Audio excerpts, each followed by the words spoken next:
Hello everyone, this is Syed Shahbaz. Today we are going to discuss about very important topic that is robotics दोस्तों. जी हाँ, एक very important topic है और very interesting भी है. इस लेक्चर में हम पढ़ने वाले हैं कि रोबोटिक्स क्या होता है, उसके एप्लीकेशंस क्या क्या है और आने वाली फ्यूचर टेक्नोलॉजी किस तरह से डेवलप होने वाली है. और लास्ट में मैं बताऊंगा आपको India comparison with other Nations, like जिसमें हम पढ़ने वाले हैं अमेरिका से कंपेयर करेंगे, चाइना से कंपेयर करेंगे, राइट. और उसके बाद जर्मनी भी किस तरह से आगे और जापान. मैं आपको एक टेबल भी दिखाऊंगा क्योंकि एक लेटेस्ट रिपोर्ट भी पब्लिश की गई है on robotics.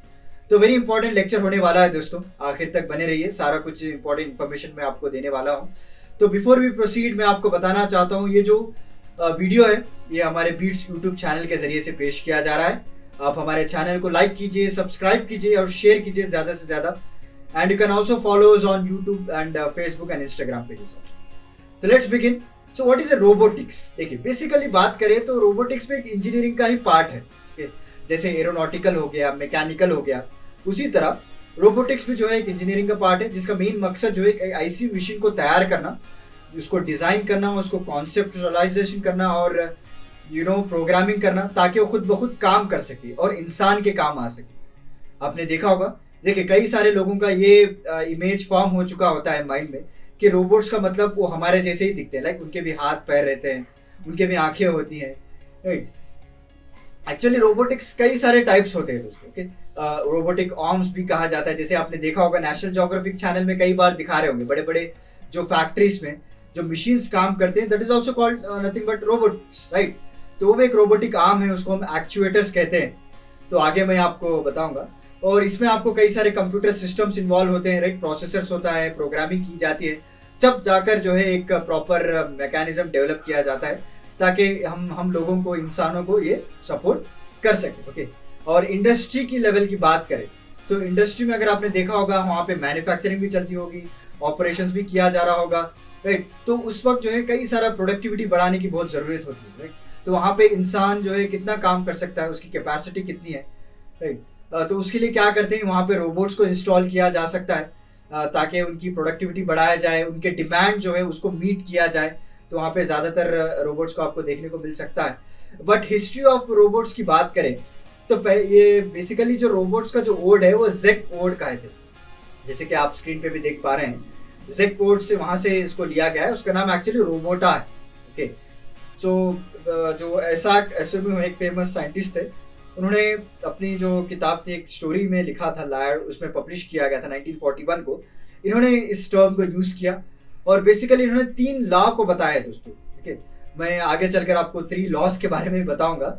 But any how आपको जस्टिफाई करना पड़ेगा कि आज के जो ज़माने में क्या रोबोट्स एग्जैक्टली इस लॉ को फॉलो कर रहे हैं या नहीं. ओके, ये आपका काम है, आप सोचिए. ओके, देखिए पहला जो लॉ है, a robot may not injure a human being. Okay, जानबूझकर कोई भी रोबोट एक ह्यूमन बीइंग को नुकसान नहीं पहुंचा सकता. This is a first law इन्होंने बताया. और सेकंड लॉ की बात करें, ए robot must obey the orders given by the human being. जो भी हम ऑर्डर्स उसको देते हैं वो उसके हिसाब से काम करता है. ओके, अनटिल एंड अनलेस जब ये ऑर्डर्स किसी कॉन्फ्लिक्ट में ना आ जाए. ओके. नेक्स्ट थर्ड लॉ की बात करें, ए robot must protect its own existence, यानी उसकी जो खुद की जो एग्जिस्टेंस है उसको वो खुद प्रोटेक्ट करता है. अनटिल एंड अनलेस कोई कॉन्फ्लिक्ट ना आ जाए, यानी कोई क्रॉस कम्युनिकेशन ना हो जाए even compare to the first and second law. तो मुझे बहुत डाउट आता है क्योंकि आप सभी लोग जानते हैं किस तरह से मूवीज में दिखाते हैं कि सेल्फ लर्निंग रोबोट्स हैं जो खुद ब खुद अपने आप को सीखने लग जाते हैं and they can cause harm to the human beings also, right. तो आपने देखा होगा very most important and famous picture जो रोबो निकली थी रजनीकांत जी की, रोबो 1, रोबो 2.0. तो वहाँ पे किस तरह से रोबोट अपने खुद को डेवलप करता रहा और मशीन लर्निंग इसे हम कहते हैं. तो आगे चलकर इस तरह से अगर टेक्नोलॉजी आ गई तो रोबोट खुद ब खुद सीखने लग जाएगा. तो बेसिकली हम लोग गारंटी नहीं दे सकते कि क्या ये 3 लॉज जब अप्लीकेबल होंगे या ह्यूमन बीइंग सेफ रहेगा इस लॉज से. तो इसको लेकर कई सारे कॉन्फ्लिक्ट, कई एक्सपर्ट जो डिफरेंट ओपिनियन जताते हैं. कई लोग कहते हैं कि जो हम प्रोग्रामिंग करते हैं ना उसी के हिसाब से ये लोग काम करते हैं, या हमारे जो प्रोग्रामिंग अगर डिफ़ॉल्ट हो जाए या फिर कोई एरर हो जाए तो ये लोग भी ख़राब हो जाते हैं. तो कई एक्सपर्ट्स ये ओपिनियन कहते हैं कि मशीन लर्निंग की वजह से, इस टेक्नोलॉजी की वजह से रोबोट जो है अपने आसपास के जो एनवायरनमेंट है उसके हिसाब से वो सीखने लगता है। बट एनी आगे चलकर देखते हैं, हमारा लेक्चर अभी कंटिन्यू करते हैं। तो कंपोनेंट्स ऑफ रोबोट्स की बात करता हूँ। This is also most important part कि क्या क्या कंपोनेंट्स यूज किए जाते हैं। देखिए बेसिकली जो मोस्ट इंपॉर्टेंट सोर्स रहता है रोबोट का वो बैटरी है। ओके, और कई प्रकार के बैटरीज है, जैसे कि लिथियम आयन बैटरी हो गया, पॉलीमर बैटरी हो गया एंड सिल्वर कैडमियम हो गया। लिथियम आयन के ऊपर मैंने डिटेल लेक्चर भी बनाया रखा है, हमारे बीट्स यूट्यूब चैनल में अवेलेबल है, आप देख सकते हैं वहाँ पे जाकर, राइट, किस तरह से उसको इलेक्ट्रिक व्हीकल्स में भी यूज किया जाता है। और मेन इंपॉर्टेंट सोर्स जो है रोबोट्स का वो बैटरी माना जाता है। Next, actuation of robots. So what are the actuators? देखिए actuators is nothing but robot का हाथ आप कह सकते हैं, एक रोबोटिक आर्म। ओके, जैसे कि आपने बड़े बड़े फैक्ट्रीज में देखा होगा, जो भी कार मैन्युफैक्चरिंग फैक्ट्रीज है या फिर कोई बड़े फैक्ट्री जो कोको कोला या पेप्सी जो बड़े नेशनल ज्योग्राफिक में आपको दिखा रहा होगा, तो वहाँ पे आपने देखा होगा जो बॉटल फिक्स करने का एक पर्टिकुलर आर्म रहता है, एक पर्टिकुलर रोबोटिक काम करता है, राइट, उसको डिस्पैच करने का एक रोबोट रहता है। तो वहाँ पे एक्चुएटर्स का एक वेरी इंपॉर्टेंट रोल होता है दोस्तों। So they are nothing but they are the parts of robots only, so which convert the store energy into the movement. उसमें जो स्टोर एनर्जी रहती है, चाहे वो हाइड्रोलिक फॉर्म में हो या चाहे वो फ्लूइड फॉर्म में हो, तो उसको स्टोर एनर्जी को एक मूवमेंट में बदलने को उसको हम एक्चुएटर्स कहते हैं। They are like nothing but muscles of robot. Next, sensing capability of robots. This is also very important factor. जब तक ये रोबोट जो सेंस नहीं करेगा तो प्रॉपरली काम नहीं करेगा। Sensing in the sense receiving the information. Okay, किस तरह से रोबोट इंफॉर्मेशन रिसीव कर रहा है, चाहे वो लेजर से स्कैन करे, चाहे वो बारकोड को स्कैन करे, राइट, बेसिकली उसके पास इंफॉर्मेशन पहुंचनी चाहिए, तब जाकर वो कोई ना कोई एक्शन कर पाएगा। तो sensing capabilities of robot, it is also very important to perform the task. Okay, next, robotic manipulation. Robotic manipulation basically nothing but कि वो कोई काम करने के लिए जो पिकअप है या फिर डिस्ट्रॉय है या फिर मॉडिफाई करना है। ओके, जो आर्म का हम जैसे आपने यहाँ पे देखा होगा, राइट, यहाँ पे आपको समझ में आ रहा है, right, this is a arm. Okay, robotic arm. तो किस तरह से वो अपने आर्म को फोल्ड करता है और क्या आइटम्स जो है उठाता है वो, और किस तरह से वहाँ पे जाकर रखता है, that is nothing but robotic manipulation. Okay, हम इसको जो आर्म जो कहते हैं उसको हम इफेक्टार्स कहते हैं। ओके, जो हैंड्स ऑफ रोबोट्स जो रहते हैं, okay, is known as end effectors. Okay, तो कई सारे रोबोट्स को हम उस इफेक्टार्स को टाइम टू टाइम चेंज कर सकते हैं अकॉर्डिंग टू द ऑपरेशंस। और कई सारे अगर फिक्स्ड ऑपरेशन करवाना है हम पर्टिकुलर रोबोट से, तो एक फिक्स्ड इफेक्टार भी हम उसको लगा देते हैं। ओके, तो कई इंडस्ट्रीज में रहता है कि एक रोबोट को हम मल्टीपल ऑपरेशंस के लिए भी यूज कर सकते हैं। तो वहाँ पे क्या करते हैं, टाइम टू टाइम जो हमारे वर्कर्स रहते हैं उनके रोबोटिक आर्म्स को चेंज किया जा सकता है। And next, robotic navigation and environmental interaction, कि किस तरह से रोबोट्स अपने आसपास एनवायरमेंट को महसूस करके उसके हिसाब से काम करने लगता है। ओके, बेसिकली आपने देखा होगा आजकल जितने भी रोबोट्स आ रहे हैं, चाहे वो इंडस्ट्री लेवल हो, चाहे वो कई फॉरेन कंट्रीज में मेड के जैसा भी उसको यूज़ किया जाता है रोबोट्स, और रेस्टोरेंट्स में भी रोबोट्स को यूज़ किया जाता है, हॉस्पिटल्स में रोबोट्स को यूज़ किया जाता है। तो वहाँ पे बेसिकली एक ह्यूमन कंट्रोल रोबोट्स होते हैं, जो भी हम प्रोग्रामिंग उन लोगों को कर दिया जाता है उसके हिसाब से वो लोग काम करते हैं। ठीक है, एक स्टैटिक एनवायरनमेंट उनको दिया जाता है, मतलब आपको इस तरह से नेविगेट करना है और वहाँ पे जाकर इस तरह से काम करना है, फिर वापस अपनी जगह पे आना। ओके, एक स्टैटिक एनवायरनमेंट, बस उतना ही उनका एनवायरनमेंट रहता है। That is also very important. तो चलिए अब डिस्कस करते हैं robotics and automation in India. Okay, that is also very important कि हमारे इंडिया में क्या हालत है अभी रोबोटिक्स को लेकर, और हमारे इंडिया में किस तरह से इनिशिएटिव्स लिए जा रहे हैं ताकि हम ऑटोमेशन को भी प्रमोट कर सकें।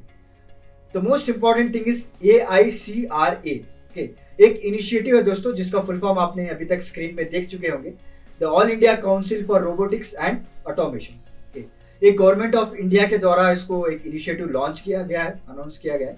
तो ये प्रोग्राम का मकसद यही है कि जितने भी एंटरप्रेन्योर्स हैं और जितने भी इंडिविजुअल्स ले लीजिए जिनके पास कोई आइडियाज हो, ओके, एक इंक्यूबेशन सेंटर प्रोवाइड करता है। ओके, इंक्यूबेशन सेंटर का मतलब क्या है, जहाँ पे अपने आइडियाज को आप हार्नेस कर सकते हैं, आप डेवलप कर सकते हैं, उनको प्रॉपर रिसोर्स दिया जाएगा, प्रॉपर फंडिंग दी जाएगी ताकि ये इसके ऊपर काम कर सकें, चाहे वो साइंटिस्ट हो, एक्सपर्ट्स हो, इंडिविजुअल्स हो, एंटरप्रेन्योर्स हो या कोई भी इंडस्ट्रियलिस्ट हो, राइट, सब लोगों को इकट्ठा करके वहाँ पे फंडिंग दी जाती है, रिसोर्सेज प्रोवाइड किया जाता है ताकि आगे चलकर हमारा इंडिया भी जो है ग्लोबल से कम्पीट कर पाए।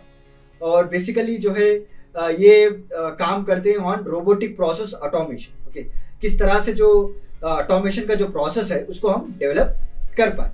And it is non profit organization, या फिर आप नॉट फॉर प्रॉफिट भी कह सकते हैं, और एक अपेक्स बॉडी भी इसे कहते हैं, जिनका मेन काम यही है कि एक स्टैंडर्ड्स को मेंटेन करें। ओके, रोबोटिक्स ले लीजिए या फिर ऑटोमेशन प्रोसेस में एक प्रॉपर स्टैंडर्ड्स को मेंटेन किया जाए, उनकी क्वालिटी उनकी क्वांटिटी को मेंटेन किया जाए। और अब तक इन्होंने 35,000 प्लस मेंबर्स, ओके, 35,000 से ज़्यादा लोगों को यहाँ पे इन्होंने हेल्प किया है रिगार्डिंग टू रिसोर्स और regarding funding what ever it be, okay, ताकि जितने भी टेक्निकल प्रॉब्लम्स है उसको सॉल्व कर पाए और आगे चलकर इसकी करियर अपॉर्चुनिटीज़ भी बढ़ा पाए। आपने देखा होगा कई सारे आर्टिकल्स भी छपे हुए हैं, क्योंकि आगे चलकर जो कई सारे लेबर्स को रोबोट्स रिप्लेस करने वाले। ओके, एक तरफ यहाँ पे तो अनएम्प्लॉयमेंट भी हम फेस करेंगे और साथ ही साथ हमारी प्रोडक्टिविटी भी इंप्रूव हो सकती है। तो रोबोटिक्स में जो है करियर अपॉर्चुनिटीज ज़्यादा होने वाले हैं दोस्तों आने वाले कुछ सालों में। ओके, यानी 2030 तक आपको कई सारे इंडस्ट्रीज में, कई सारे फैक्ट्रीज में आपको रोबोटिक्स लगाया जाएगा, और जो उसको कंट्रोल करता है, जो उसको उसकी प्रोग्रामिंग सीख के रहता है, उसको करियर अपॉर्चुनिटीज ज़्यादा से ज़्यादा मिलने वाले हैं। तो चलिए देखते हैं इसको कब एस्टैब्लिश किया गया था, 2014 में। ओके, और इनका ये जो मकसद है कि कॉन्स्टेंटली सपोर्ट करना फॉर डेवलपिंग न्यू टेक्नोलॉजी, और जो भी है जो मैंने बताया स्टैंडर्ड्स मेंटेन करना। और इसके साथ साथ इन्होंने कई सारे इंस्टीट्यूट भी खोले रखे हैं, राइट, जैसे कि TTT हो गया, train the trainer, information systems, ये कई सारे प्रोग्राम्स हैं जो बेसिकली पार्टनरशिप के जरिए से ये लोग कंडक्ट करते आ रहे हैं टाइम टू टाइम। और अब तक इन्होंने 35,000 प्लस मेंबर्स को इन्होंने अभी तक इंक्लूड किया है और उनको ट्रेनिंग भी दी जा रही है। Next, robotic process automation, what is RPA, ये भी वेरी इंपॉर्टेंट है। ये देखिए, RPA is nothing but it's an use of software with artificial intelligence. जो भी आपने देखा होगा AI एनेबल्ड, आप कई सारे चीज़ें अभी आर्टिफिशियल इंटेलिजेंस से लॉन्च किए जा रहे हैं, तो वहाँ पे सॉफ्टवेयर को यूज़ करके इस टेक्नोलॉजी को यूज़ किया जाता है ताकि आगे चलकर ये हाई टास्क को इजीली परफॉर्म कर पाए। ओके, इसमें आपको कैलकुलेशंस रहते हैं, maintenance of records, transaction, queries, सारा कुछ इसमें इंक्लूड रहता है दोस्तों। ओके, जैसे आपने देखा होगा कई सारे वेबसाइट्स में आप जब लॉगिन करेंगे तो वहाँ पे एक चैट बॉक्स दिखता है, जब आप क्लिक करेंगे तो ऑटोमेटिक एक रोबोट आपको आंसर देने लगता है। Not only in website, physically अगर आप देखेंगे तो अभी कोविड-19 की वजह से कई सारे जगहों पे रोबोट्स को भी इम्प्लांट किया गया है, वो जितने भी क्वेरीज है, बेसिक क्वेरीज, वो आंसर कर देते हैं। Okay, there are 3 types of bots, जैसे प्रो बॉट्स है, जिनका मकसद यही है कि वो एक प्रोग्राम कर दिया जाता है और रिपीटेडली वही काम करते आ रहे हैं। ओके, नेक्स्ट हो गया नो बॉट्स। ओके, तो इनका ये मकसद ये है कि इंटरनेट के जरिए से ज़्यादा से ज़्यादा इंफॉर्मेशन को गैदर कर सकें और लोगों को तक पहुंचा सके। एंड नेक्स्ट चैट बॉट्स, ये मैंने आपको अभी एग्जांपल दिया था। चैट बॉट्स नथिंग बट एक वर्चुअल एजेंट्स की तरह काम करते हैं। जैसे आपने वेबसाइट खोला, अपने ईमेल, नाम को और फ़ोन नंबर को डाल दिया, तो ऑटोमेटिकली जो जो आप पूछते जा रहे हैं उसके इसमें जो आंसर स्पीड रहते हैं वो आपको बताता जाएगा, ताकि आपको इंस्टेंटली आंसर मिल सके। अगर आपकी क्वेरी अप्रोप्रिएट हो तो आपको इंस्टेंटली आंसर मिल जाएगा। तो इसको हम चैट बॉट्स भी कहते हैं, they are nothing but virtual agents. तो there are 3 types of RPA, एक आपको प्रोबोट्स हो गया, robots and chatbots. Next, benefits. देखिए, अगर बेनिफिट्स मैं गिनाता रहूँगा तो बहुत सारे बेनिफिट्स है दोस्तों, इसके ऊपर मैं सेपरेट लेक्चर ही बना सकता हूँ। बट यहाँ पे हमारा जो लेक्चर है वो बेसिकली फोकस रहेगा फ्यूचर टेक्नोलॉजीज के ऊपर। तो यहाँ पे मैं आपको थोड़े बेनिफिट्स बता देता हूँ। ओके, पहली बात जो है डिक्रीज कॉस्ट होगा। ओके, आप रोबोट्स को यूज करके 80 to 90% ऑफ कॉस्ट को बचा सकते हैं। एक बार आपने इन्वेस्ट कर दिया, ऐसा नहीं कि रोबोट बहुत ही चीप में मिलता है। ओके, उसके ऊपर आपको भारी इन्वेस्टमेंट करना पड़ेगा। जब एक बार आपने इन्वेस्ट कर दिया तो कई सालों तक आपकी प्रोडक्टिविटी हाई पे रहेगी। ओके, ऐसा नहीं कि इंसान की तरह जो है इसकी प्रोडक्टिविटी कम हो जाएगी, या इंसान जिस तरह से बीमार होता है, जिस तरह से लीव्स लेता है, राइट, वो तो रोबोट्स नहीं कर पाएगा ना। 24/7 वो काम करता ही रहता है, जब तक आप उसको इलेक्ट्रिसिटी, जब तक आप उसको एनर्जी प्रोवाइड करते रहेंगे। तो एक तरफ से आप कॉस्ट को डिक्रीज कर दिया। नेक्स्ट, आपको स्टाफ को फ्री कर सकते हैं। आप अपने स्टाफ को जो एक मोस्ट इंपॉर्टेंट वर्क पर यूज़ किया जा सकता है। ओके, जो भी स्मॉल वर्क्स हैं, जो भी इजी टास्क हैं, आप रोबोट को असाइन कर दीजिए। और जो आपकी स्टाफ है वो आप जो इम्पोर्टेंट प्रोसेस है, जहाँ पे जो है कॉमन सेंस से, एक इमोशन से काम करना पड़ता है, वहाँ पे आप ह्यूमन बीइंग को यूज़ कर सकते हैं। And next, increased employment engagement. Okay, robots और एम्प्लॉयमेंट के बीच में जो एनवायरनमेंट है उसको भी हम डेवलप कर सकते हैं। उन्होंने एक एग्जाम्पल भी दे रखा है। ओके, जिस तरह से अगर कोई डाटा प्रोसेसिंग करना हो, जहाँ पे इंसान की कोई उतनी ज़रूरत नहीं पड़ती, वहाँ पे इस रोबोट्स को लगा सकते हैं। ओके, ताकि दोनों मिलकर एक क्वेरी को सॉल्व कर सकते हैं and reduce operational risk also. अब जो भी ऑपरेशन है, क्योंकि बेसिकली रोबोट्स तो कम एरर करेंगे when compare to the human being. Okay, human error ज़्यादा होता है ना, तो ह्यूमन एरर की वजह से कई सारा प्रोडक्टिविटी भी डाउन हो जाता है। okay? जब आप एक फैक्ट्री का प्रोडक्टिविटी कैलकुलेट करते हैं तो वहाँ पे ह्यूमन एरर्स को भी इंक्लूड किया जाता है। तो इस सारे एरर्स को आप रिड्यूस कर सकते हैं। उसके बाद कई सारे बेनिफिट्स है, जैसे कि आउटपुट आप ज़्यादा से ज़्यादा निकाल सकते हैं, मेंटेनेंस कॉस्ट आपको कम रहता है, इसको कोई सैलरी देनी नहीं पड़ती है, जिस तरह से मंथली आप ह्यूमन वर्कर्स को सैलरी दिया जाता है, बस इसका मेंटेनेंस करने की जरूरत पड़ती है। एक टाइम का इन्वेस्टमेंट।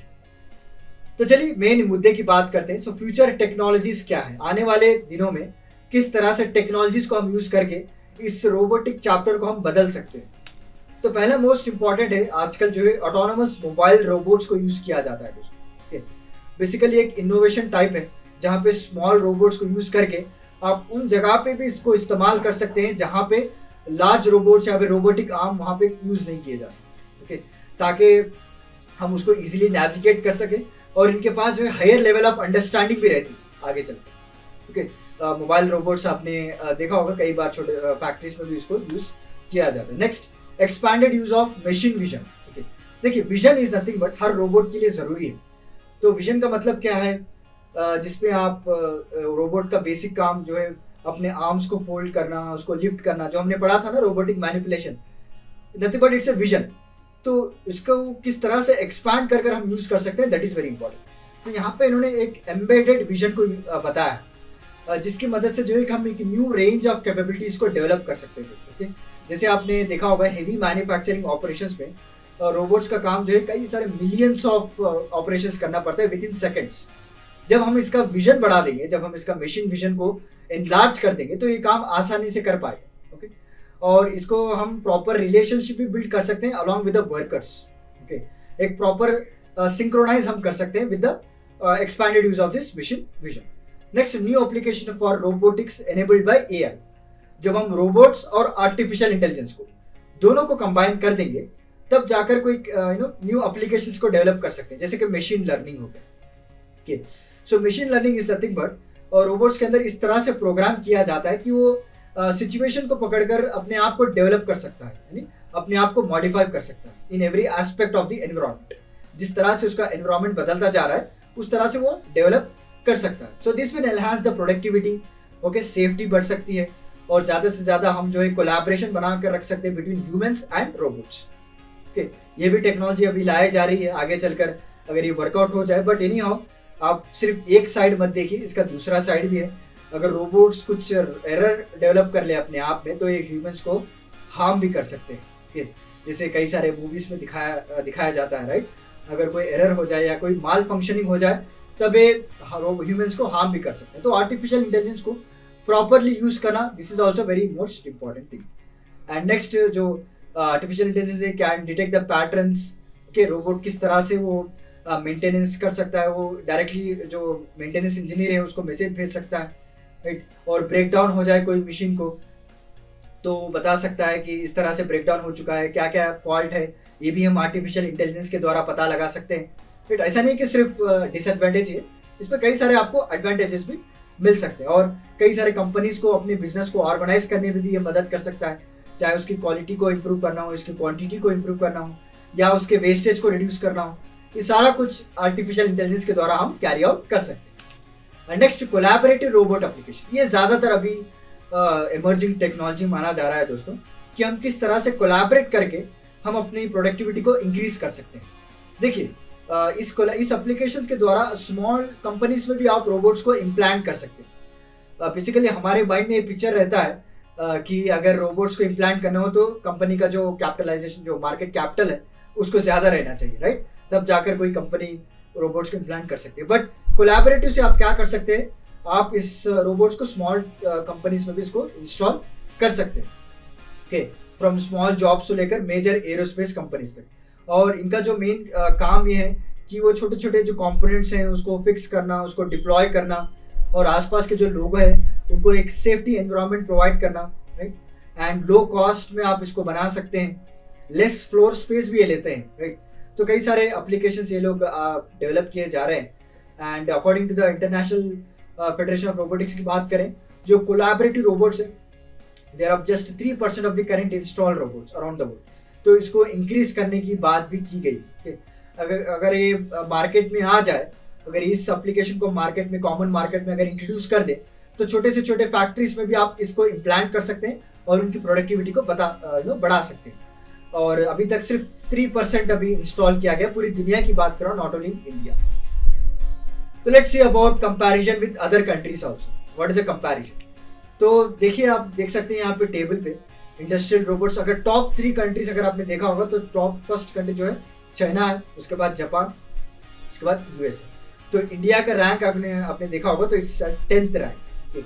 तो इंडिया को कई सारे पॉलिसीज भी लाने पड़ेंगे आगे चलकर, ताकि उसको हम at least we can be at the top 5 position also. Okay, तो एज पर लेटेस्ट रिपोर्ट 2019 में जब निकाला गया था, तो इंडिया ने 4300 न्यू इंडस्ट्रियल रोबोट्स को भी इम्प्लांट किया है दोस्तों। ओके, और अभी टोटल जो है मोर देन 26,000 इस तरह से मशीन हम लोगों ने इंस्टॉल कर दिया है। ओके, और बाय द एंड ऑफ 2019 की बात करें तो record of 2.7 million industrial robots को इंस्टॉल कर दिया गया था around the world, not only in India, पूरे वर्ल्ड की बात कर रहा हूँ। ओके, तो कंपैरेटिवली 12% इंक्रीज हुआ है 2018 से अगर आप कंपेयर करेंगे, and 3.7 lakh units were sold globally.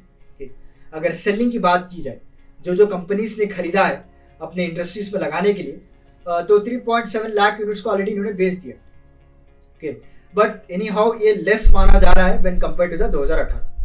सो अगर इम्प्लांट की बात करें तो 12% इंक्रीज है। अगर सेलिंग प्रोसेस की बात करें so it will be 12% less. Okay, तो चलिए एज पर लेटेस्ट रिपोर्ट की बात करें तो Asia remains the strongest market in industrial robot. Asia में अगर आप देखेंगे तो चाइना इज द टॉप, जैसे हमने टेबल में भी देखा, China is the top country, उसके बाद जापान आ रहा है, उसके बाद यूएस आ रहा है। चाइना ने अभी तक तो 21% इंस्टॉल कर चुका है, 7 लाख यूनिट्स को इन्होंने इंस्टॉल ऑलरेडी कर चुका है। बिकॉज हमारा इंडिया तो बहुत ही फार है, तो गवर्नमेंट को भी ऐसे कई सारे पॉलिसीज लाना पड़ेगा ताकि हम भी चाइना से और डिफरेंट कंट्री से कम्पीट कर पाए। एंड जापान की अगर बात करें तो rank second, about 3.5 lakh units को इन्होंने इंस्टॉल किया है। और ये मानना है कि with in 5 years India has double the number of industrial robots. Okay, तो अगर 5 years का अगर आप डाटा देखेंगे तो इंडिया ने भी अच्छा काम किया है, अपने जो नंबर ऑफ रोबोट्स का जो इंस्टॉलेशन है उसको डबल कर दिया। नेक्स्ट अमेरिकी की बात करें, जो अमेरिका से नॉर्थ अमेरिका कई जो कंट्रीज है, कनाडा, यूएसए और मेक्सिको, उनसे अगर कंपैरिजन करें तो USA is the largest industrial robot, और उसके बाद कनाडा, मेक्सिको आता है, followed by the Canada. Okay, Mexico is the second, जहाँ पे आपको अप्रॉक्सीमेटली 40,000 यूनिट्स लगाए गए हैं, और उसके बाद कनाडा है, वहाँ पे आपको 28,000 यूनिट्स को लगाए गए। ओके, सो बेसिकली ये कहना है कि इस डेटा का बताने का मतलब यही है कि जो दूसरे कंट्री से वो किस तरह से डेवलप हो रहे हैं, उसी तरह हम लोगों को भी डेवलप होना बहुत ज़रूरी है। और government should develop some fellowship programs और एक स्ट्रक्चरल ट्रेनिंग प्रोवाइड की जाए, ताकि आगे चलकर हम अगर इंडस्ट्रियल रोबोट्स को लाएं, ताकि उसको ऑपरेट करने वाले भी हो, राइट। इस तरह नहीं कि परचेस कर लिया, इम्प्लांट कर दिया, मगर उसको चलाने वाला कोई नहीं। तो with the increase number of robots there will be acute need for training also. Okay, और इंडिया की बात करें तो यहाँ पे एक मेजर चैलेंज माना जाता है ट्रेनिंग को लेकर या फिर सर्टिफिकेशन को लेकर, and it also provides a collaboration between workers and companies also. Okay, एक प्रॉपर एनवायरनमेंट बना रहे, ताकि हम जो कॉस्ट ऑफ रोबोटिक्स है उसको भी रिड्यूस किया जाए। Okay, so this is about today's lecture दोस्तों। उम्मीद करता हूँ आपको आज का मेरा लेक्चर पसंद आया होगा। हमने फ्यूचर टेक्नोलॉजी सारा कुछ हमने डिटेल में डिस्कस कर लिया है। तो चलिए फिर मिलता हूँ मैं आपको अगले लेक्चर के साथ। तब तक आप इस वीडियो को शेयर कीजिए, लाइक कीजिए, सब्सक्राइब कीजिए, ओके, हमारे बीट्स यूट्यूब चैनल को। तो चलिए फिर मिलता हूँ नेक्स्ट टॉपिक के साथ, वेरी इंटरेस्टिंग टॉपिक के साथ। तब तक के लिए धन्यवाद दोस्तों।